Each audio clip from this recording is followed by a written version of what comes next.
देवादिदेव 1008 आदिम तीर्थंकर श्री आदिनाथ भगवान की। दोनों हाथों को आकाश की ऊंचाइयां प्रदान करते हुए पूरी चेतना के साथ चैतन्य चमत्कारी श्री चंदा प्रभु भगवान की, परम शांति विधायक श्री शांतिनाथ भगवान की, चिंतामणि श्री पार्श्वनाथ भगवान की, वर्तमान शासन नायक श्री महावीर भगवान की, 24 तीर्थंकर भगवंतों की, संत शिरोमणि 108 आचार्य गुरुवर श्री विद्यासागर जी महामुनिराज की, नवाचार्य श्री समय सागर जी महाराज की, गुणायतन प्रणेता शंकर समाधान प्रवर्तक भावना योग जनक तरुणाई के प्रखर वक्ता पूज्य मुनिवर श्री प्रमाण सागर जी महाराज की, पूज्य मुनिवर श्री संधान सागर जी महाराज की, समस्त मुनि संघ की।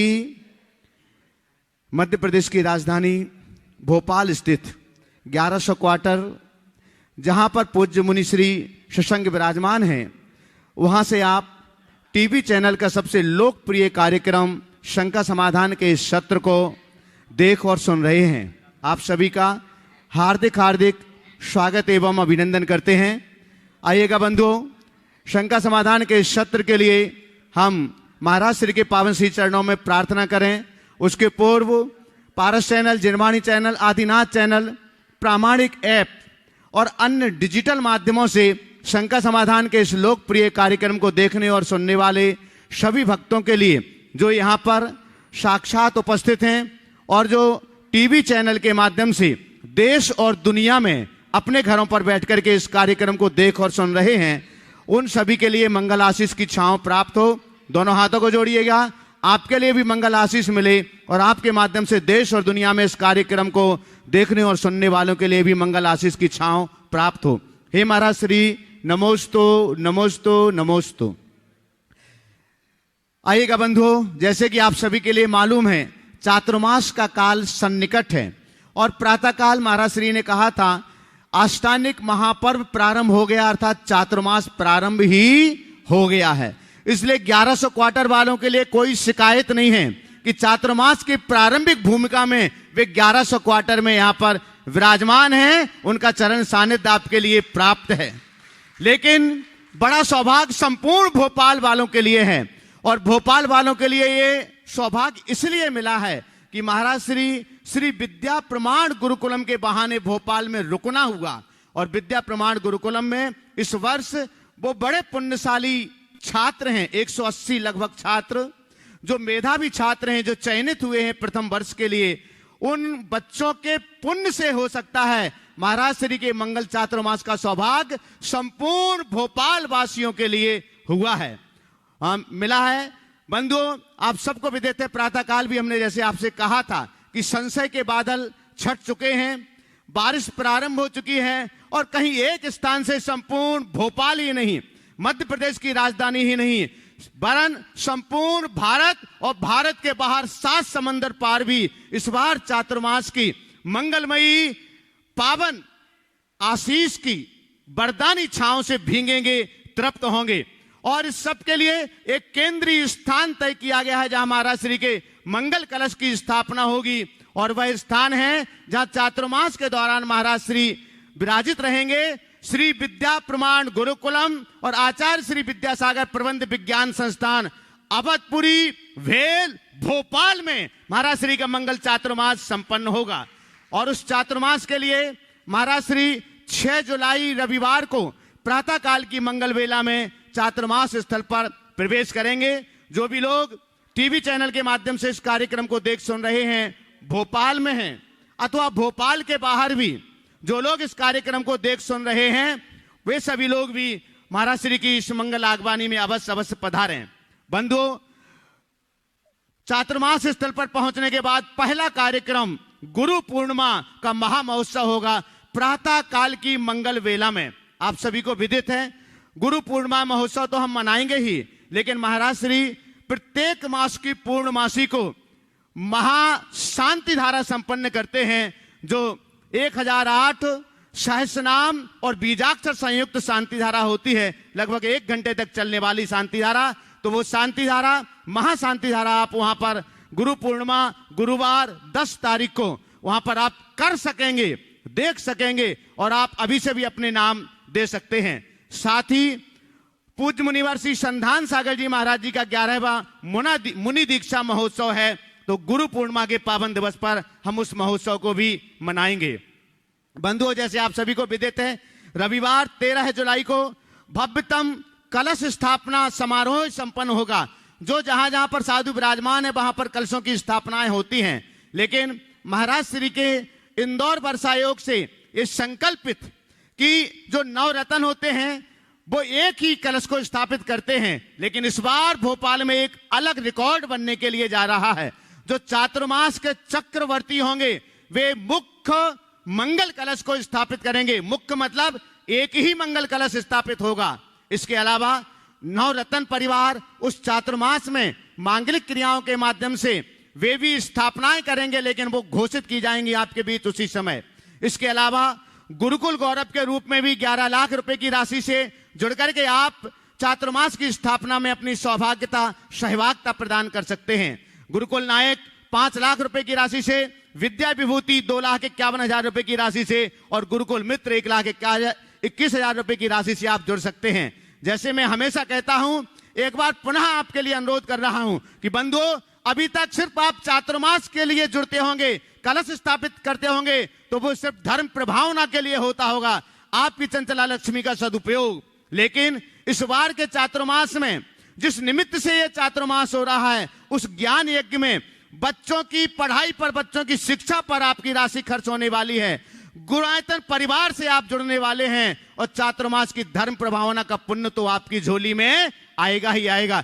इसलिए एक टिकट में 3-3 मजा, 3-3 आनंद, 3-3 पुण्य आपके लिए प्राप्त होने जा रहे हैं। बंधुओं, आप सभी जुड़िएगा और अपने इष्ट मित्रों को जोड़िएगा, परिवार को जोड़िएगा और 13 जुलाई रविवार को ज्यादा से ज्यादा संख्या में आप श्री विद्या प्रमाण गुरुकुलम अवधपुरी में अवश्य ही पधारिएगा।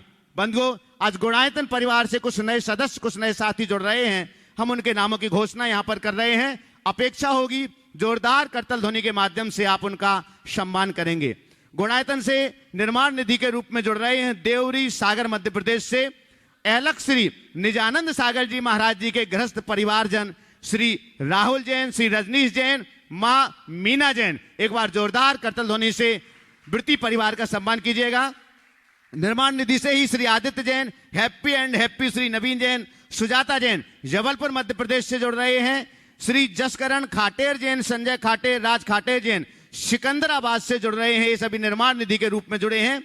सूत्रधार के रूप में गुणायतन परिवार से आज जुड़ रहे हैं ग्वालियर मध्य प्रदेश से श्री हरीश चंदी जैन। एक बार जोरदार करतल ध्वनि से आपकी तालियां वहां तक पहुंच रही हैं और अगर यहां पर उपस्थित हों तो आप अपनी जगह पर खड़े होकर महाराज श्री का मंगल आशीष ग्रहण करें।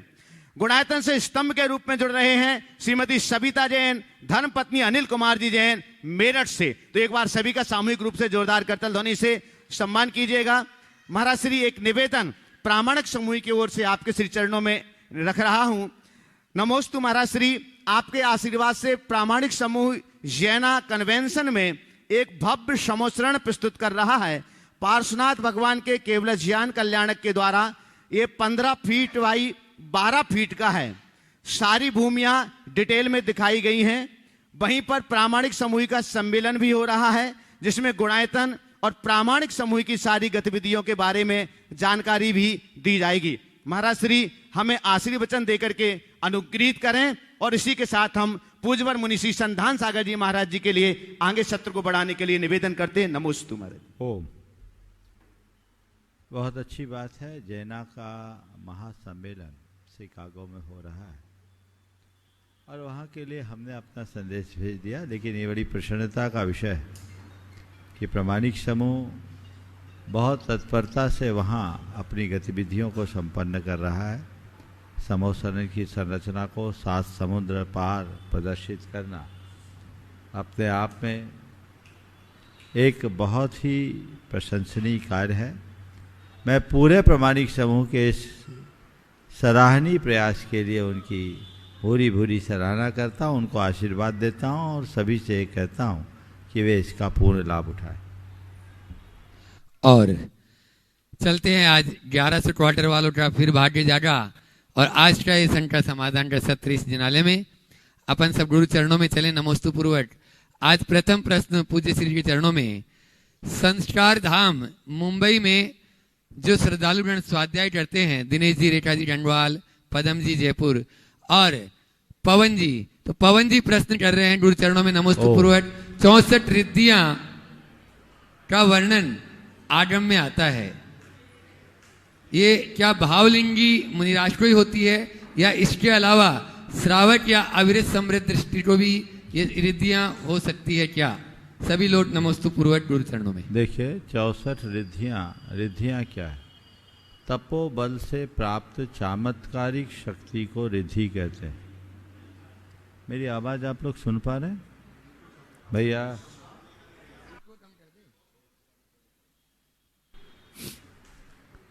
ये रिद्धियां किन्हीं किन्हीं तपस्वी महामुनि राजों को होती। शास्त्रीय भाषा से अगर बात करें तो वे सब भावलिंगी मुनिराज होते। उनके अतिरिक्त अन्य किसी अव्रति या असंयत को ऐसी रिद्धियों की उपलब्धि नहीं हो सकती। सिद्धि किसी को भी हो सकती, रिद्धि महायोगियों को ही होती। रिद्धि और सिद्धि में अंतर है। रिद्धियां प्राप्त होती है, सिद्धियां की जाती। अभिप्राय पूर्वक जब हम कोई साधना करते हैं तो किसी किसी को सिद्धि मिलती है, लेकिन रिद्धि सहज रूप से प्रकट हो जाती है। तो दोनों में ये मौलिक अंतर समझना चाहिए।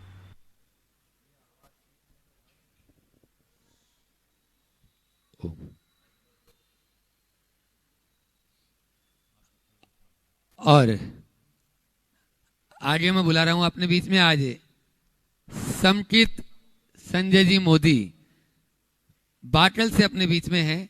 वे अपना प्रश्न करें। उससे पूर्व बंधुओं, जैसा अभी भैया जी ने आप लोगों को कार्यक्रम के बारे में तो बता ही दिया है, पूज्य महाराज श्री जी द्वारा रचित संपूर्ण साहित्य और एक पुस्तक और आने वाली है। आप लोग दिल थाम कर बैठिए, बस वह कुछ ही दिनों में आपके हाथ में होगी।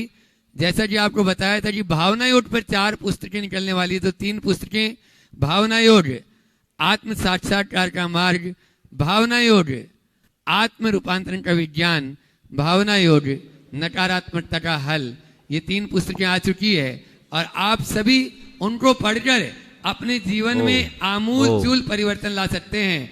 और आप जिस बीमारी से या जिस एक मानसिक व्याधि से या अन्य और किसी से भी पीड़ित हो, अपने आध्यात्मिक, अपने चैतसिक विकास के लिए यह निश्चित ही आपके लिए मील का पत्थर साबित होगी। आप जरूर इन पत्रों को स्वयं पढ़ें, औरों को भी पढ़ाएं। अब चलते हैं गुरु चरणों में। आज अपने बीच में समकित संजय जी मोदी बाटल, वे अपना प्रश्न करें और उसके बाद में तैयार रहेंगे रमेश जी नायक 1100 क्वार्टर गुरुकुल गौरव।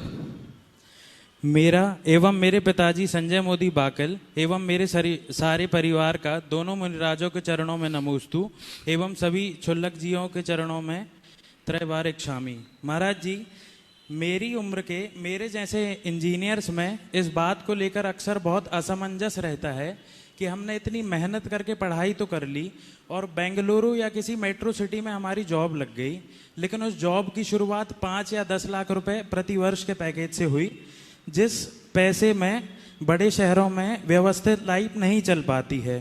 फिर घर के लोग कहते हैं कि नौकरी छोड़कर आओ और घर का काम देखो, पर जब घर जाते हैं तो पैसे तो उससे ज़्यादा कमाते हैं, लेकिन पता नहीं क्यों यह लगता है कि पढ़ाई इतनी की है तो जॉब ही की जाए या कहीं बाहर ही रहा जाए।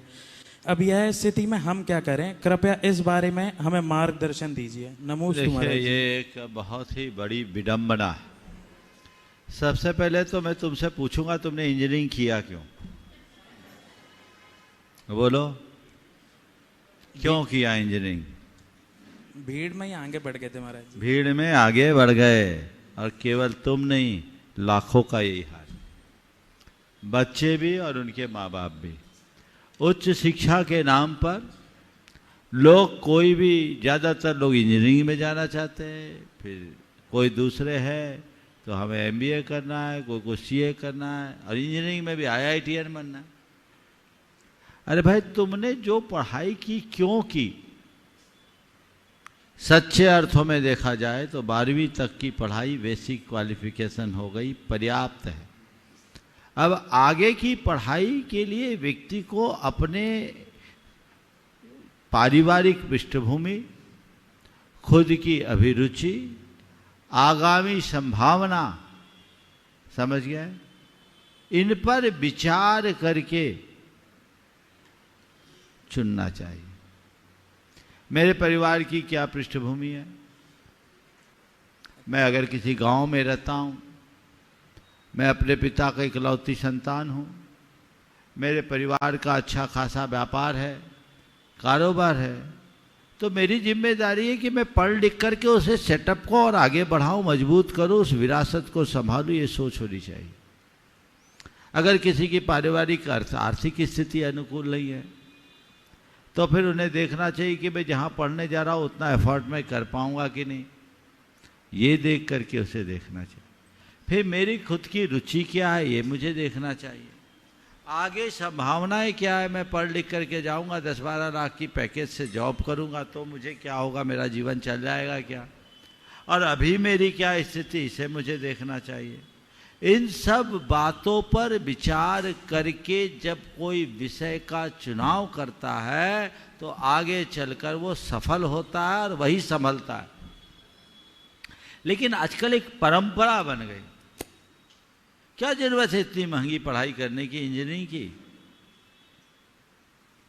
अगर हमें व्यावसायिक पृष्ठभूमि में जन्म लेने का अवसर मिला है, हमारी व्यापार में खुद की रुचि भी है और परिवार की पृष्ठभूमि अच्छी है, व्यापार की संभावनाएं अच्छी है, तो हमें उसको ध्यान देना चाहिए। ऐसे तुम जैसे बच्चे बाहर पड़ जाते तो फिर बाहर की हवा लग जाती, गांव में अच्छा नहीं लगता। अब गांव में रहोगे नहीं तो फिर गांव कहाँ बचेगा, और जिस दिन भारत के गांव नष्ट हो जाएंगे भारत की आत्मा मर जाएगी, क्योंकि भारत की आत्मा तो गांव में ही बसती है। उसे पुनरुज्जीवित कौन करेगा, परिवर्तन होना चाहिए। मैं तो चाहता हूं इस विषय में एक काउंसलिंग होनी चाहिए 10th के एग्जाम के तुरंत बाद। 10वीं की परीक्षा खत्म होते ही जो भी बच्चे हैं उनकी काउंसलिंग और उनके अभिभावकों की काउंसलिंग, उन्हें ये बात समझाना चाहिए। आजकल तो सबको जॉब जॉब जॉब जॉब, एक अदद जॉब, अरे क्या है। कईयों की तो ये कहानी है कि बाहर जाने के बाद पढ़ लिख कर जॉब कर रहे हैं और खर्चा भी माँ बाप भेज रहे हैं। क्या करोगे मेट्रो सिटीज में, और अब तो मेट्रो सिटीज की बात तो बहुत दूर है, मैं बड़ा हैरान हूँ। ये 1100 क्वार्टर भोपाल राजधानी है, 100 परिवार है यहाँ, जिनमें 60 में केवल सीनियर सिटीजन है। राकेश सिंह जी खाली साहब, सब यहाँ देख लो, मिलते ही नहीं। मैं अजमेर में था, चातुर्मास में मैंने एक युवाओं की बैठक बुलाई, अजमेर जैसे शहर की बात बोल रहा हूँ, युवाओं की बैठक बुलाई तो उसमें 18 से 25 साल के कुल 7 थे। मैंने कहा युवा, तो वहाँ 50-55 साल के लोग थे। बोले महाराज हम ही लोगों को युवा मान लीजिए, क्योंकि हमारे बच्चे या तो जॉब कर रहे हैं या पढ़ रहे हैं, हमारे घर में युवा बचे ही नहीं। एक बहुत बड़ा परिवर्तन दिख रहा है, सामाजिक परिवर्तन, जिस पर किसी का ध्यान नहीं जा रहा है। युवा जो हमारी समाज की सबसे बड़ी शक्ति और ताकत है, वो दूर जा रही। कहाँ जाएंगे, उनकी बसाहट कहाँ होगी। तुम्हारे माध्यम से मैं सबको ये संदेश देना चाहता हूँ, इस पर विचार करें। सब कुछ चला जाएगा तो बचेगा क्या। आज भी भारत की इकोनॉमी में एग्रीकल्चर का बहुत बड़ा स्थान है और गाँव में सारी अर्थव्यवस्था उसी से चलती है। मैं समझता हूँ अगर इनका आर्थिक विश्लेषण किया जाए तो हमारी जीडीपी में गाँव का बहुत बड़ा स्थान होगा। सही बोल रहा हूँ कि नहीं। और ऐसे सब गाँव को छोड़ छोड़ करके जाएंगे तो क्या होगा, फिर एक ही काम होगा, मल्टीनेशनल कंपनियां गांव की संपत्ति पर अपना हक जमाएगी, उनसे लीज पे लेगी, अपने तरीके से खेती करेगी, खेतों को बंजर करेगी और अपने उत्पाद को महंगे दाम पर बेचेगी और तुम जैसे इंजीनियर से खेती कराएगी, जैसे अभी पढ़े लिखे लोगों को जोमेटो में खाना भिजवा रही। क्या कर रही है जोमेटो जैसी कंपनी, हमारे समाज के क्रीम लोगों को बुला रही। खाना बेचने में कौन सी कुशलता है, वो तो एक 10वीं पास बच्चा भी अच्छे से बेच सकता है, लेकिन वो आपको पैकेज देती क्योंकि उनको टैलेंट चाहिए, तो टैलेंटेड बच्चों को बुला रही है। मेरे संपर्क में एक युवा कैलिफोर्निया से पढ़कर आया, जॉब छोड़कर आया, आईआईटी ने। मैंने उससे एक दिन पूछा, ये बताओ कि जो तुम पढ़ाई करके काम कर रहे हो, ये क्या 12वीं पास होते तो नहीं कर पाते? बोले इससे अच्छा कर लेता। बोले बाद में तो एक्सपोजर होता है, एक्सपीरियंस बहुत बड़ा स्थान रखता है। तो ये बहुत बड़ा परिवर्तन है, ये सोच बच्चे के मन में जगना चाहिए, उनके अभिभावकों में। इसलिए मैं तुमसे कहता हूं, हीनता मत लाओ, नौकर बन के जीने से अच्छा मालिक बन करके जियो। नमोस्तु महाराज जी। करोड़पति भी नौकर ही कहलाएगा, और लखपति हो तो मालिक बनेगा। और हमें एक लक्ष्य रखना है, हमें जॉब करना नहीं, जॉब देना है। नौकरी के लिए उनको देखना चाहिए जिनका पारिवारिक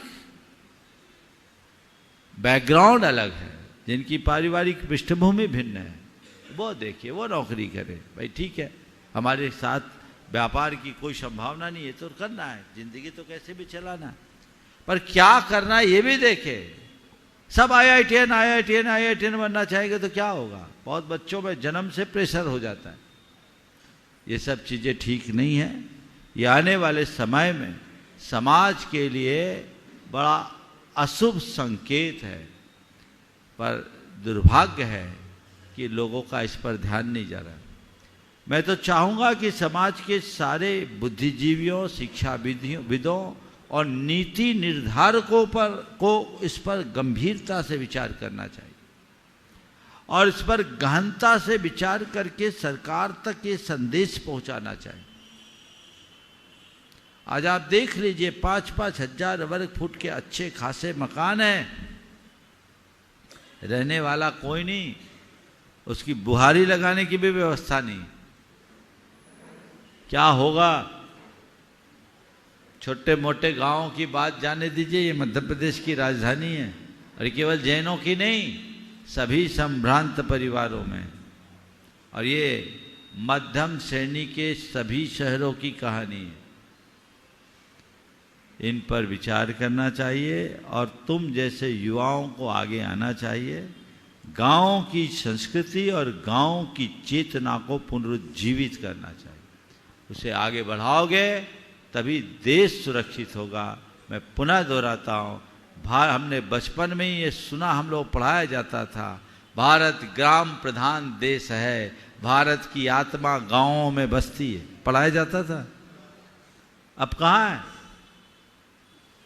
हम कहाँ जाएंगे? बदलते दौर में यदि हमारी मौलिकता नष्ट होगी तो कुछ भी नहीं बचेगा। इसलिए इस पर ध्यान रखो, बिल्कुल मत सोचो, समझ गए? अपना घर अपना होता। नमोस्तु महाराज। रमेश जी नायक 11 क्वार्टर गुणायतन गुरुकुल गौरव, और उसके बाद में मीनू जी जैन, धर्मपत्नी मलय जी जैन भोपाल, तैयार रहें।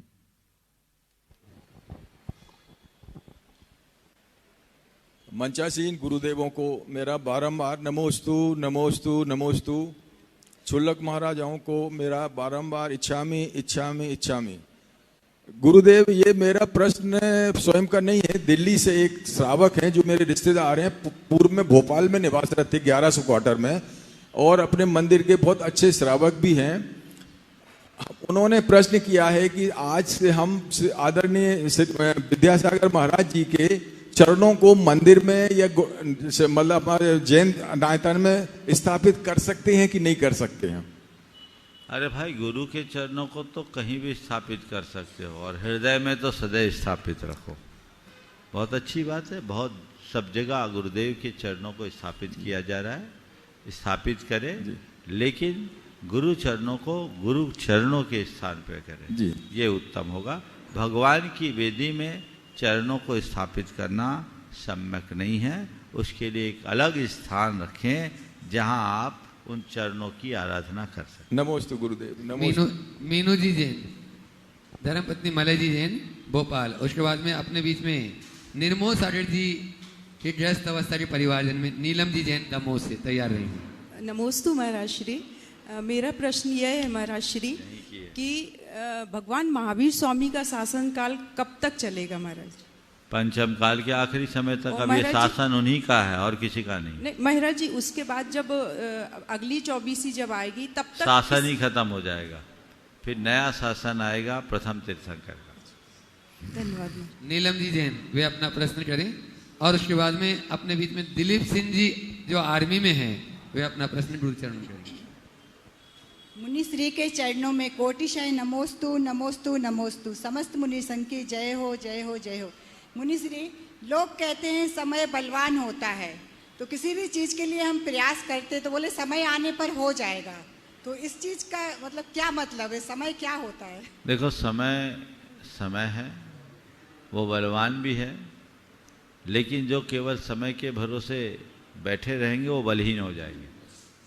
अपने आप को बलवान बनाना है तो समय के भरोसे मत बढ़ो, समय के अनुसार आगे चलो। युग जिसे पुकारता वो काम करते चलो, अपने लक्ष्य को देखो और सतत गतिशील रहो। हाँ, कई बार खूब प्रयास करने के उपरांत भी अनुकूल परिणाम नहीं आते, तो हमें फिर अपने चित्त के समाधान के लिए ये भावना भानी चाहिए कि समय बलवान। नमोस्तु महाराज जी, नमोस्तु। दिलीप सिंह जी जो आर्मी में है, आप हैं? हाँ, प्रश्न करें अपना, और उसके बाद में आप यहाँ पर आज इस सत्र में जस्टिस अभय जी गोयल जो पूरे समाज के गौरव हैं यहाँ, वे अपना प्रश्न गुरुचरणों में करेंगे। नमस्ते गुरुदेव। गुरुदेव, हम देश की सेवा करते हैं, आर्मी में हैं, मतलब हमें ट्रेनिंग उसी हिसाब से दी जाती है, जैसे दुश्मन को मारना या जैसे, तो कहीं वो हिंसा तो नहीं लगेगी? हम थोड़ा सामने आ जाओ।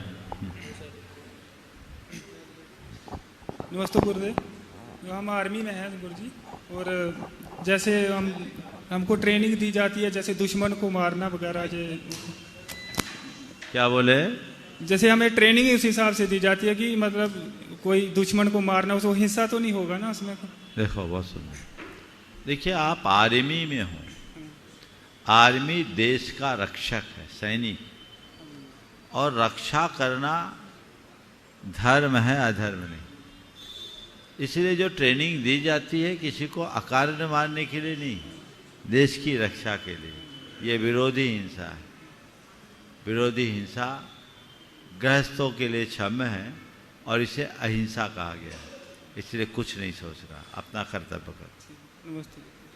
जस्टिस अभय जी गोयल अपने बीच में अपना प्रश्न करें, और उसके बीच बाद में यह है सत्र अपन प्रेमचंद प्रेमी। अच्छा, प्रेमचंद जी प्रेमी शिरोमणि संरक्षक गुणायतन वे भी तैयार रहेंगे।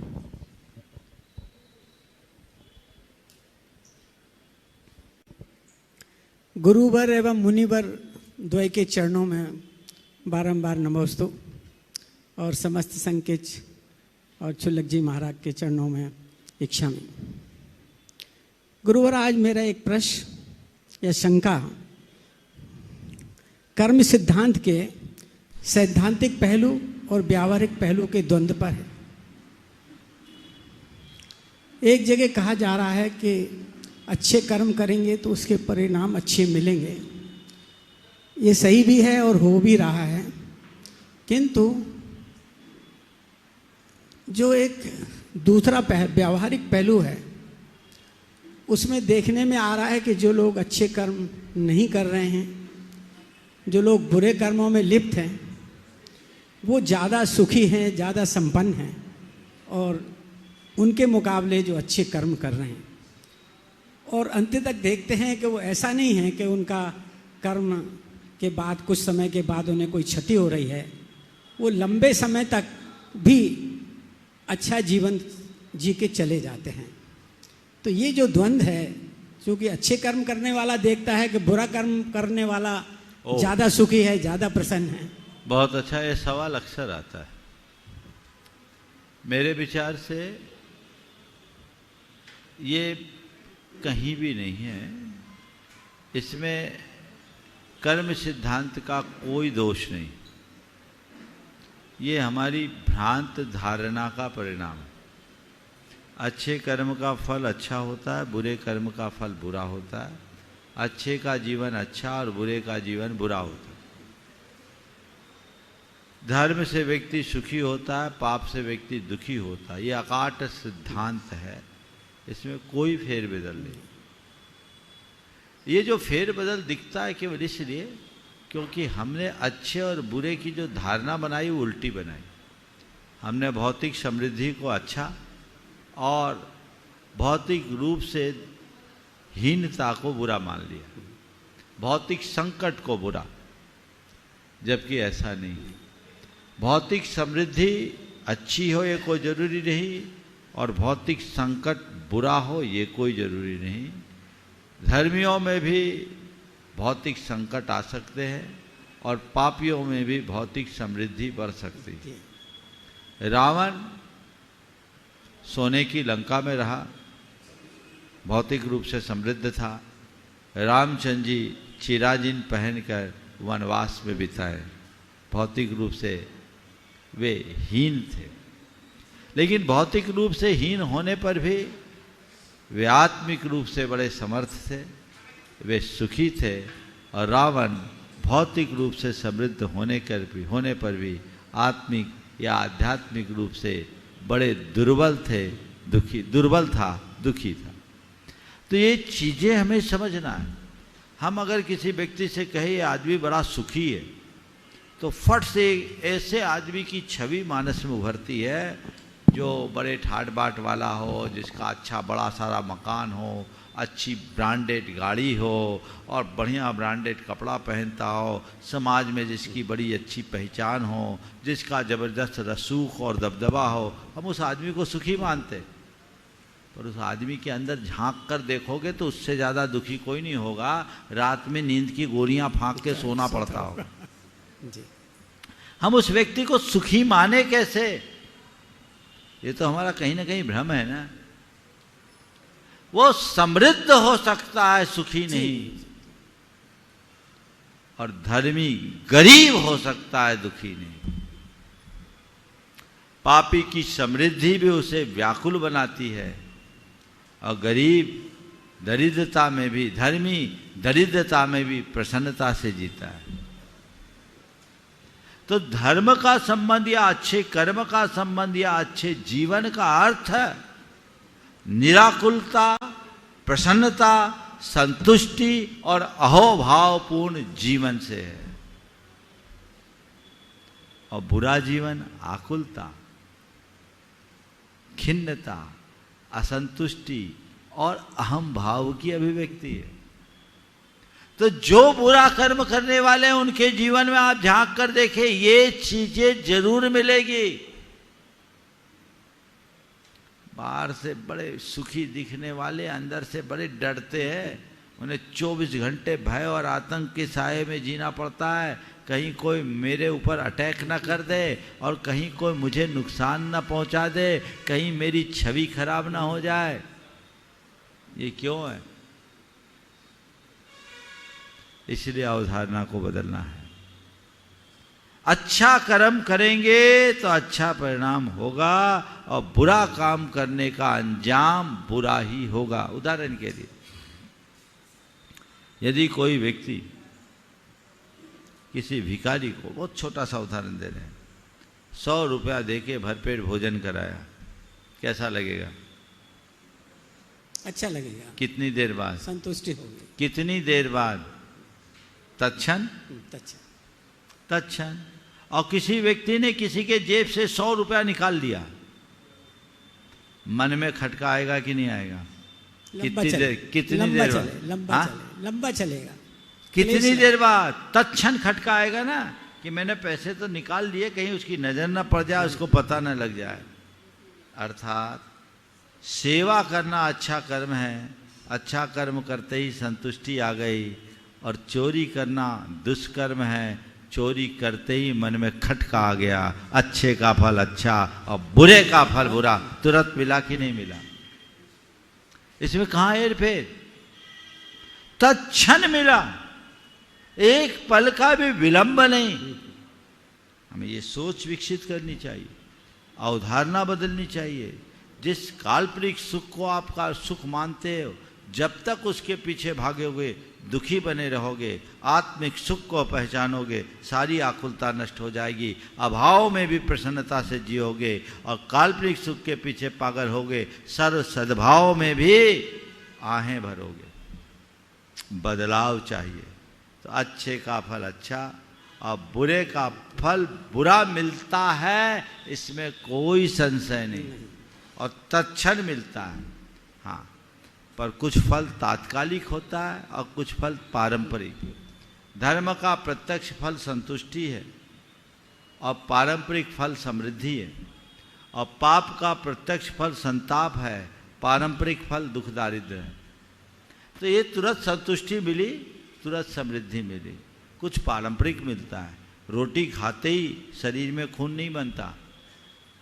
बनता है क्या?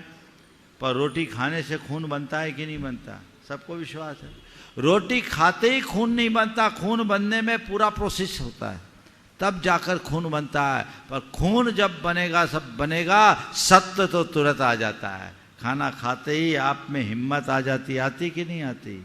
ऐसे ही अच्छा कर्म करते ही संतुष्टि तत्क्षण आती है, और बुरा कर्म करते ही संताप तत्क्षण आता है। ये सब चीज़ें पारंपरिक फल है, इसलिए दोनों चीज़ों को समझें। और जैसे आपको एक उदाहरण और देता हूँ, यद्यपि पहले भी मैंने दिया, पर इस विषय के लिए यहाँ बहुत जरूरी है। यदि आप किसी शहर में जा रहे हैं और देख रहे हैं पूरे शहर को सजाया गया, बंधनवार लगाए गए हैं, और एक आदमी रथ पर सवार होकर आ रहा है, लोग उसके ऊपर फूल मालाएं डाल रहे हैं, उसकी जय जयकार हो रही है, क्या सोचेंगे? क्या सोचेंगे? जय जयकार हो रही है। ये क्यों हो रही? जरूर इस आदमी ने कोई अच्छा काम किया, अच्छा काम करके आया, इसलिए उसका स्वागत हो रहा है ना जी। और एक दूसरे आदमी को गधे पे बिठा के जूते चप्पल की माला पहनाकर मुंह काला करके घुमाया जा रहा है, क्या सोचेंगे? हाँ, बुरा व्यक्ति है। जरूर इस आदमी ने कोई बुरा कर्म किया होगा, इसलिए आज इसका मुंह काला किया जा रहा है, यही सोचेंगे ना। अभी तो कोई अच्छा काम मेरे सामने तो नहीं किया, अभी मेरे सामने तो कोई बुरा काम नहीं किया, पर अतीत में इसने अच्छा काम किया है, इसलिए आज इसका सम्मान हो रहा है। अतीत में इसने बुरा काम किया, इसलिए आज ये इतना अपमानित हो रहा है। दोनों चीज़ें हमारे सामने दिख रही है। तो आज कोई समृद्धि के शिखर पर बैठा है, मान के चलना अतीत में इसने अच्छा काम किया, इसलिए आज इसे इतना जय जयकार हो रही है। और कोई के जीवन में दुख दारिद्र है तो ये मान कर चलना अतीत में इसने कोई बुरा कर्म किया होगा, इसलिए आज इसे दुख दारिद्र का सामना करना पड़ रहा है। इस अवधारणा को हमें जन जन तक पहुंचाना है, ताकि हमारी पीढ़ियां इस चीज़ को समझे और कर्म सिद्धांत को उतना ही सैद्धांतिक और उतने ही व्यवहारिक रूप में श्रद्धान करें, तब जीवन संतुलित होगा। ठीक है, आज अपने बीच आर.के. सिंह जी हैं। कल भी इन्होंने बहुत सारी बातें की थी, और आप कुछ और बोलना चाहेंगे? महाराज जी, इस अद्भुत समाधान के लिए आभार व्यक्त कर रहा हूँ, और नमस्ते। बहुत सुंदर, बहुत सुंदर। तो अभी यद्यपि प्रेमी जी को और अन्य लोगों को बुलाने की बात थी, पर मैं चाहता हूँ आज का शेष समय पूरा आर.के. सिंह जी के लिए समर्पित करें।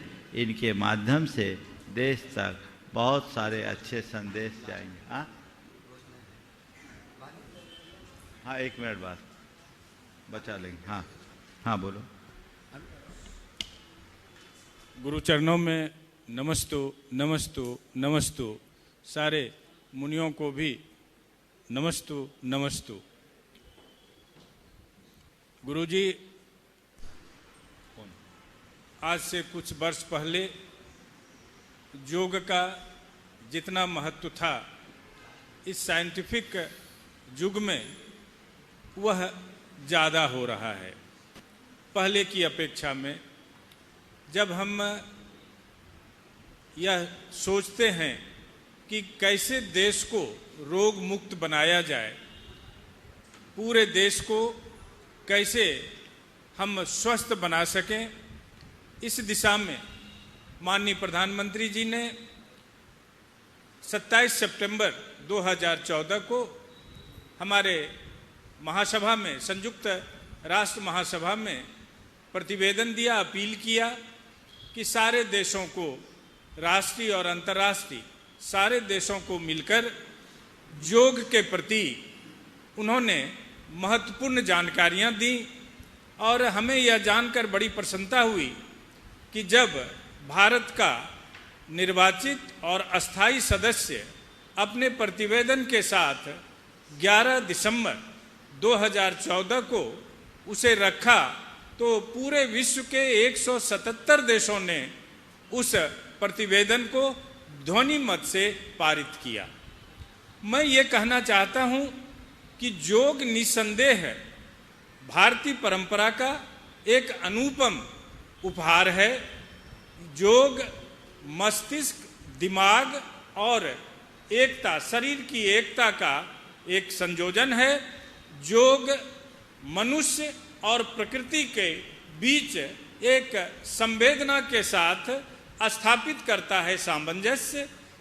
योग केवल व्यायाम ही नहीं है, योग हमें ये सिखलाता है कि हम जलवायु, प्रकृति और स्वास्थ्य के प्रति कैसे उत्तम जीवन के रूप में उसे ले सकते हैं, आत्मसात करते हैं।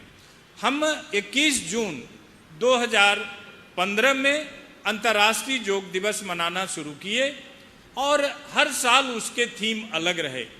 हमारी पृष्ठभूमि रही है कि हम वसुधैव कुटुंबकम को मानते हैं, तो उस थीम के अंतर्गत यह सोचा गया कि वन अर्थ, एक पृथ्वी और एक स्वास्थ्य, तो पूरे ब्रह्मांड जिसको हम लोग वसुधैव कुटुंबकम मानते हैं, और दूसरी तरफ संपूर्ण व्यक्ति, संपूर्ण मानव की, इन दोनों के बीच में कैसे सामंजस्य बनाकर इन दोनों को साक्षात करके हम कैसे योग के बल पर पूरे विश्व से रोग को निवारण कर सकें, रोग को मुक्त कर सकें, इसकी विवेचना आपके मुखारबिंद से हम सभी सुनना चाहते हैं।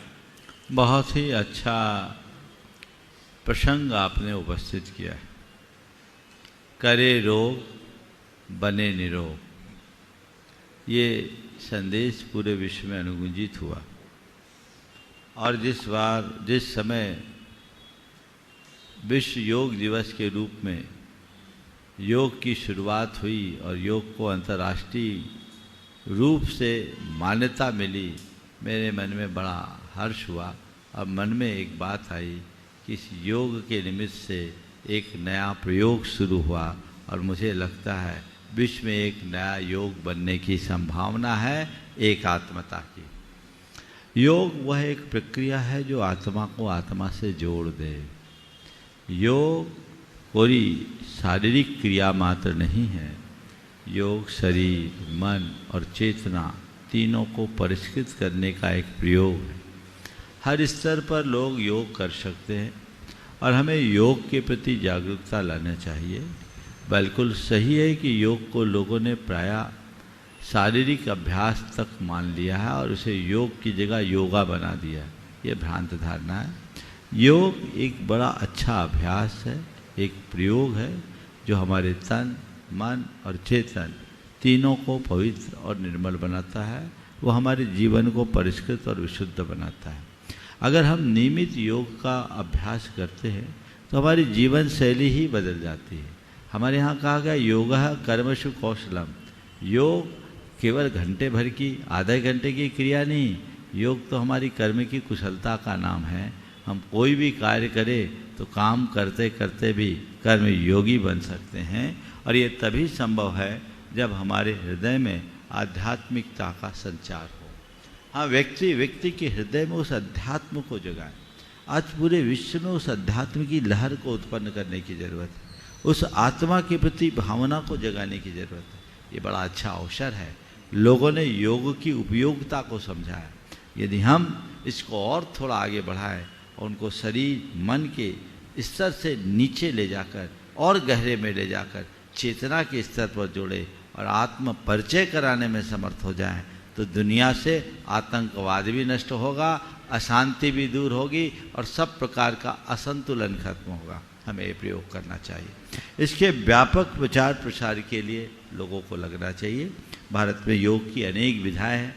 लोग अपने अपने तरीके से योग करते हैं। सभी योग अपने अपने लिए एक अच्छे प्रयोग के रूप में सिद्ध और साबित हुए हैं।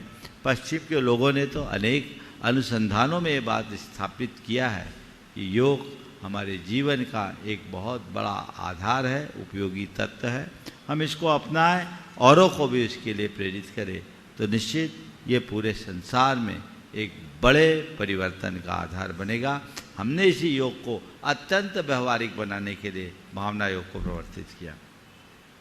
भावना योग एक ऐसा अभिनव प्रयोग है जो तन को स्वस्थ, मन को मस्त और चेतना को प्रशस्त बनाता है, जो हमारे शारीरिक, मानसिक और चैतसिक स्वास्थ्य को ठीक करता है, जो हमारे समग्र जीवन व्यवहार को संतुलित करता है। जिस योग को व्यक्ति साध ले तो उसका वैयक्तिक, पारिवारिक, सामाजिक, सांस्कृतिक और राष्ट्रीय समग्र जीवन में परिवर्तन आएगा। उस व्यक्ति की सोच की दिशा में बदलाव, उस व्यक्ति का चिंतन बदलता है, उसका व्यवहार सुधरता है और वो अपने आप को आगे बढ़ा सकता है। हमें चाहिए कि हम इन तत्वों का प्रचार प्रसार अधिक से अधिक करें, लोगों तक उन्हें पहुंचाएं, ताकि वे स्वस्थ और सुखी जीवन जी सकें। नमस्ते गुरुदेव, हम शांति के दूत रहे, भारत को शांति का दूत माना गया।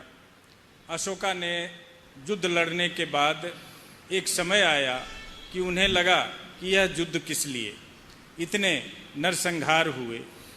एक समय फिर आया जब 1974 में हम लोगों ने न्यूक्लियर टेस्ट किया, और उस टेस्ट का मतलब किसी देश पर आक्रमण करना नहीं था, किसी देश को नष्ट करना नहीं था, बल्कि हम आत्म सुरक्षा के लिए ही 1974 में इंदिरा जी की सरकार रही, उस समय न्यूक्लियर टेस्ट हुआ। उसके बाद हमारा नाम, हमारा स्थान विश्व के 6ठे देशों के रूप में होने लगा। यूनाइटेड स्टेट, उसके बाद सोवियत रूस, इसके होते होते चाइना तक हम आए और हमारा स्थान 6ठा हो गया। उसके बाद 1998 में हमारे देश में दूसरा न्यूक्लियर परीक्षण हुआ। वाजपेयी जी हमारे देश के प्रधानमंत्री थे और संसद में उनकी बड़ी आलोचना हुई।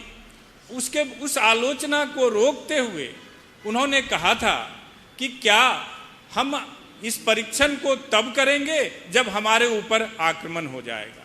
उन्होंने बताया अपनी शैली में कि हम अगर न्यूक्लियर वीपन का परीक्षण पहले करके रखेंगे तो कोई देश जो हमारे ऊपर आक्रमण करने वाला होगा, सोचता होगा, वह डर से आक्रमण नहीं करेगा। तो हमने दूसरे पोखरण परीक्षण में 5 टेस्ट किए, 5 न्यूक्लियर टेस्ट किए। विगत वर्षों से गुजरता रहा और अचानक एक बार फिर हमारे देश पर इतने गहन तरीके से पड़ोसी देश ने आतंकवादी हमले किए, लोगों के जाति, धर्म और इन चीज़ों को सामने रखते हुए इतना बड़ा विनाश किया। और उसके बाद हमारे माननीय प्रधानमंत्री जी ने, मैं उनकी वकालत नहीं कर रहा, मैं ये बताना चाहता हूँ कि उन्होंने ऑपरेशन सिंदूर की कल्पना की और उसे पूरी गंभीरता से हमारे समाज के, हमारे जितनी देवियां हैं, जितनी बच्चियां हैं, उन सबों के रूप में नेतृत्व करने वाली कुरैशी और विमुका सिंह ने उस पाकिस्तान पर 36 ठिकानों पर हमला करके नारी शक्ति का एक अद्भुत उदाहरण दिया। हमें याद है जब हमारी शास्त्रार्थ होती थी आचार्य विद्यासागर जी महाराज से, तो वो कहते थे, कितने बड़े थे, इतने विशाल हृदय के व्यक्ति थे कि वो कहते थे कि हम, अगर कोई हमारे ऊपर दुराचार करता है, हमारे ऊपर आक्रमण करता है और हमारा कह सकते हैं कि हमको दबाना चाहता है, तो हमें क्या करना चाहिए? उसके सामने एक बड़ी लकीर खींच देनी चाहिए। मैं आपसे निवेदन के साथ यह जानना चाहता हूं कि ऐसे परिस्थिति में जहां हम दूसरे पड़ोसी देशों पर विश्वास नहीं कर सकते, न्यूक्लियर परीक्षण हमने किए लेकिन युद्ध करने के लिए नहीं, तो ऐसी स्थिति में हम अपनी देश को, उसकी अस्मिता को, उसकी धरोहर को और उसकी परंपरा को कैसे बचा पाएंगे? आपके मुखारविंद से हम सभी ये सुनना चाहते हैं। देखिए, आपने बहुत ही गंभीर विषय यहाँ उपस्थित किया। किसी भी राष्ट्र के अस्तित्व, अस्मिता, और सत्य को सुरक्षित रखना प्रत्येक राष्ट्रवासी की जिम्मेदारी है। और जिनके हाथ में राष्ट्र की बागडोर है उनकी तो ये सर्वोच्च प्राथमिकता भी है। भारत की सदैव से नीति रही है, भारत ने कभी आक्रमण नहीं किया, पर रक्षा के लिए कभी कोई कोर कसर नहीं छोड़ी। आपने परमाणु परीक्षण की बात की। यद्यपि गुरुदेव ने कई बार कहा कि देश को, विश्व को अणुबम नहीं अणुव्रत चाहिए।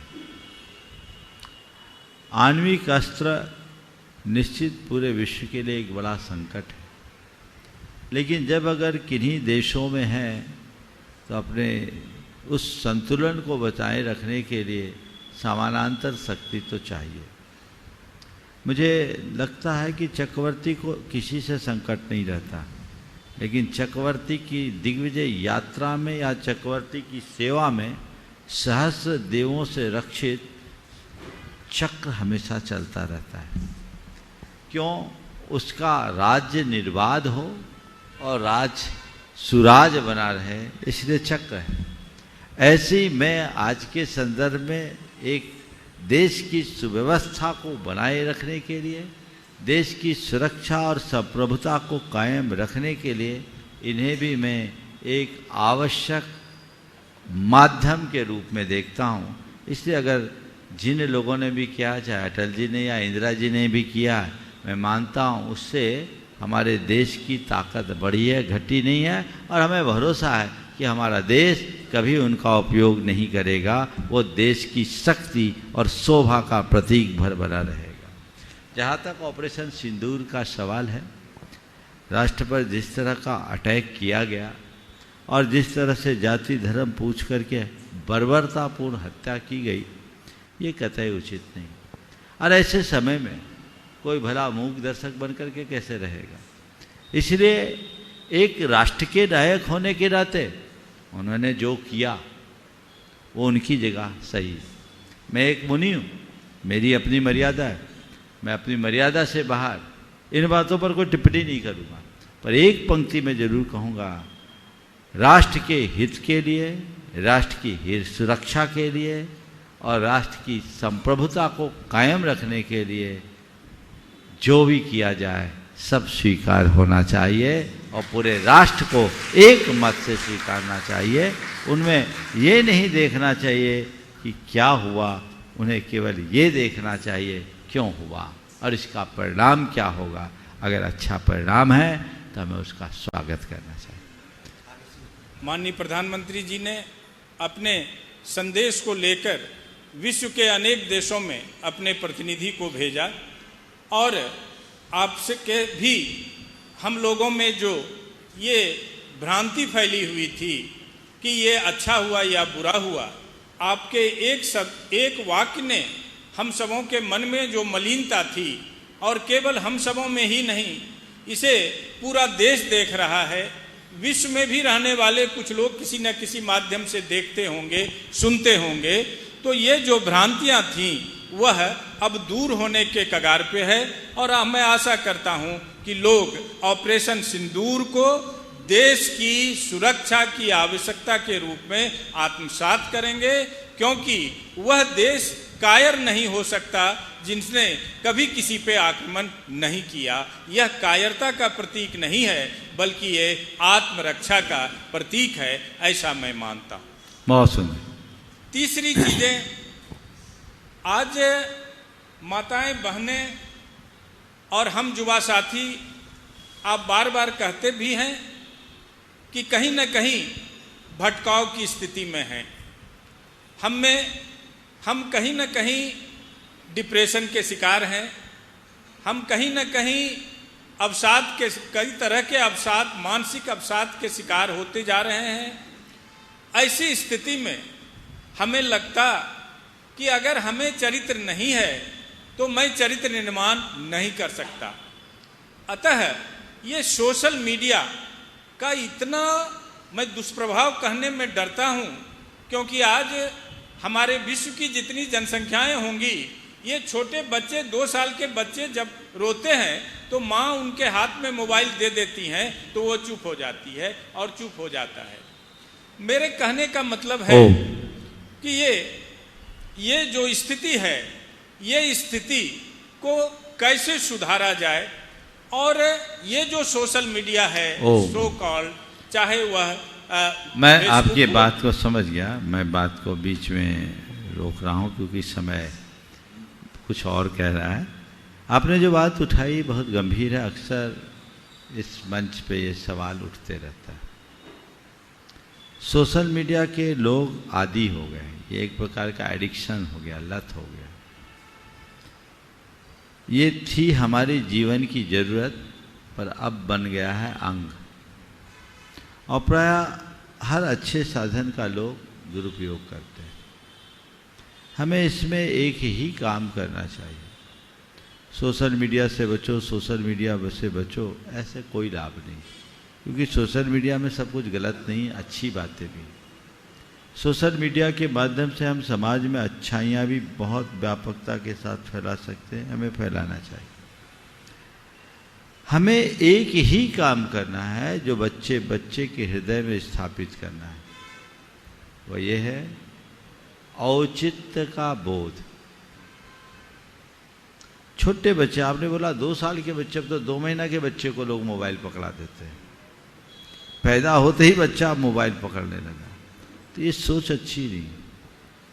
हम बच्चे बच्चे के मन में औचित्य का बोध कराए कि हमें क्या देखना है, कितना देखना है, कब देखना है और क्यों देखना है, क्या मेरे लिए सही है और क्या मेरे लिए गलत है। ये बात यदि हम बच्चे बच्चे के मानस में अंकित कर देंगे तो फिर उन्हें ज़्यादा कुछ कहने की ज़रूरत नहीं होगी। हम मना करते रहे, बेटा मत देखो मत देखो मत देखो, उससे कुछ नहीं होगा। हम जितना मना करेंगे वे उतना ज़्यादा उसकी तरफ झुकाव रखेंगे। लेकिन अगर हम उनके दिल दिमाग में ये बात बिठाल देंगे कि ये चीज़ें हमारी क्रियाशीलता को प्रभावित करती है और इससे हमारा नुकसान होता है, ये अनुचित है, तो बच्चे उनसे न केवल बचेंगे अपितु परहेज भी करेंगे। हमें इन पर ध्यान देना चाहिए। बहुत अच्छे मुद्दे आज आपने उपस्थित किया। समय बीच में बाधा बन रही है, चलते रहती, निरंतरता रहती। फिर कभी आप मिलेंगे तो आगे देखेंगे। हमारे आर.के. सिंह जी एक अच्छे शिक्षाविद है और प्रधानमंत्री जी के साथ एक कोई समिति में, कौन सी समिति में आप? कोऑर्डिनेशन कमेटी समिति रही। कोऑर्डिनेशन कमेटी शिक्षा विभाग से संबद्ध नई शिक्षा नीति में भी जुड़े हुए हैं और परम पूज्य गुरुदेव से बड़े निकट संपर्क में रहे हैं। हम इनका एक बार पुनः जोरदार अभिनंदन करें। 1-2 सूचनाएं हैं तो अशोक भैया आगे बोलेंगे। बंधु, जैसे कि आपके लिए पता है, महाराज श्री का इस वर्ष का छात्रमास श्री विद्या प्रमाण गुरुकुलम अवधपुरी वेल भोपाल के लिए प्राप्त हुआ है। तो एक बार जोरदार करताल ध्वनि के साथ आप सबका सौभाग्य है। और गुरुकुलम से चक्रवर्ती, छात्रमास चक्रवर्ती, नवरत्न के अलावा आप गुरुकुल गौरव के रूप में भी जुड़ सकते हैं और बड़े पुण्यशाली हैं। आज अरिहंत शैल एवं नेहा सेल्स परिवार से मैं यहाँ पर बहुत सम्मान से आमंत्रित कर रहा हूँ संपूर्ण परिवार के लिए। स्वर्गीय सुमेर चंद मोदी, श्रीमती सुशीला मोदी, श्री पवन जी मोदी, बबीता जी मोदी, प्रमोद जी मोदी, मोहिनी मोदी एवं समस्त मोदी परिवार के लिए कृपया पधारें महाराज श्री के पावन चरणों में। और आपका सम्मान करने के लिए मैं बुला रहा हूं जस्टिस अभय जी गोयल, प्रेमचंद जी प्रेमी और यहाँ 1100 क्वार्टर के अध्यक्ष जी श्री सुरेश जी, कृपया पधारें। और जो गुरुकुल गौरव से जुड़ रहे हैं उनका सम्मान करें। और महिला सम्मान के लिए श्री सुरेश जी की श्रीमती यहाँ पहुंचे हैं महिला सम्मान करने के लिए, और मनीषा जैन महिला सम्मान के लिए पहुंचे। बंधु, साथ ही गुप्त दान के रूप में भी आज गुरुकुल मित्र के रूप में एक परिवार जुड़ रहा है। तो जोरदार करताल ध्वनि से आप सभी का सम्मान कीजिएगा। और आप सभी के हाथों में भी ये सौभाग्य है कि इस ज्ञान यज्ञ में आप अपनी चंचला लक्ष्मी का सदुपयोग कर सकते हैं गुणायतन से जुड़ करके, क्योंकि गुणायतन उन सभी बच्चों के लिए निःशुल्क शिक्षा में सहयोगी बन रहा है। तो गुणायतन परिवार के साथ आप जुड़िएगा, विद्या प्रमाण गुरुकुलम से आप जुड़िएगा और छात्रवास के इस भव्यतम जो भी धार्मिक अनुष्ठान होंगे उसके पुण्यांश से भी आप अवश्य अवश्य जुड़िएगा।